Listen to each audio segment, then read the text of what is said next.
nombre es Gladys Maciel Torres. Le voy a exponer sobre la flagancia. La flagancia, en la definición 54 en el artículo 234 del Código Orgánico Procesal Penal, el cual indica como delito flagrante el que se esté cometiendo o el que acaba de cometerse también. Se tendrá como delito flagrante aquel por el cual el sospechoso se vea perseguido por la autoridad policial, por la víctima o por el clamor público, o el que se le sorprenda a poco de haberse cometido el hecho, en el mismo lugar o cerca del lugar donde se cometió, con armas, instrumentos u otros objetos que de alguna manera hagan presumir con fundamento que él es el autor. Continuamos con flagancia. En estos casos, cualquier autoridad deberá y cualquier particular podrá aprehender al sospechoso o sospechosa, siempre que el delito amerite pena privativa de libertad, entregándolo o entregándole a la autoridad más cercana, quien lo pondrá a disposición del Ministerio Público dentro de un lapso que no excederá de 12 horas, a partir del momento de la aprehensión.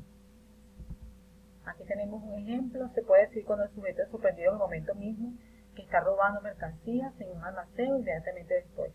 A esto se le denomina flagancia y cuasiflagancia.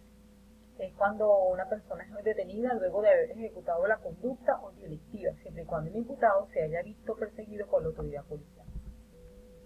Privación judicial preventiva de libertad. La Constitución de la República Bolivariana de Venezuela reconoce que la libertad personal es un derecho inviolable y en consecuencia se establece el principio de juzgamiento en libertad, por lo que solo por excepción y por las razones determinadas en la ley y apreciadas por el juez en cada caso, es una detención preventiva como una medida cautelar excepcional que solo procede cuando las demás medidas cautelares fueron insuficientes para asegurar las finalidades del proceso, pues la libertad es la regla y la privación de esta es la excepción. Prevención judicial preventiva privación judicial preventiva de libertad. En el artículo 236 del Código Orgánico Procesal Penal se establece que el juez o jueza de control a solicitud del Ministerio Público podrá decretar la privación preventiva de libertad del imputado o imputada, siempre que se acredite la existencia de un hecho punible que merezca pena privativa de libertad, fundados elementos de convicción para estimar que el imputado o imputada ha sido autor o autora o partícipe en la comisión de un hecho punible. Peligro de fuga. Artículo 237 del COP. Debe tenerse en cuenta especialmente las siguientes circunstancias: arraigo en el país determinado por el domicilio residencial habitual, asiento de la familia, de sus negocios o trabajos y las facilidades para abandonar definitivamente el país o permanecer oculto.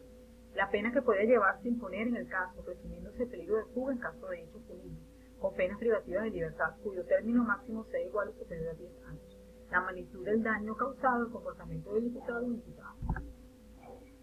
Peligro de fuga. Artículo 237 del COP. Asimismo, se presume el peligro de fuga en virtud de la falsedad, la falta de información o de actualización del domicilio del imputado y constituye motivo de revocatoria de la medida cautelar sustitutiva que se le hubiese dictado.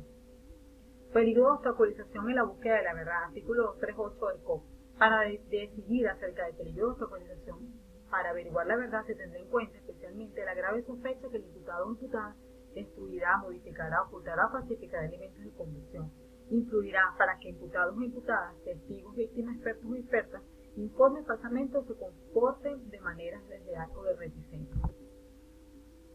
Son las medidas cautelares sustitutivas de la privación de libertad. Artículo 242 del Código Orgánico Procesal Penal. Son aquellas que pretenden asegurar la sujeción del imputado al proceso en su caso, la presencia del presunto autor del hecho ante el órgano jurisdiccional, y así evitar su inasistencia y con su consecuente frustración de la celebración de juicio ante el juzgado. El Código Orgánico Procesal Penal, en su artículo 242, establece una serie de medidas que deberán ser impuestas por el juez de oficio o a solicitud del Ministerio Público o del imputado, mediante resolución motivada, siempre que los supuestos den lugar a la privación judicial preventiva de libertad. Medidas cautelares sustitutivas de privación de libertad. En este sentido, las primeras 7 medidas suponen obligaciones o limitaciones en los derechos solo por el imputado, como puede ser la detención domiciliaria, la prohibición de frecuentar lugares o salir del país, la obligación de someterse al cuidado o vigilancia de una persona o institución determinada. Tenemos que la prestación de una caución económica adecuada, defensa o garantías reales puede suponer compromisos para personas distintas. Con ello se regula principalmente la caución real y la fianza personal y subsidiariamente la caución juratoria. Este es el final de mi exposición.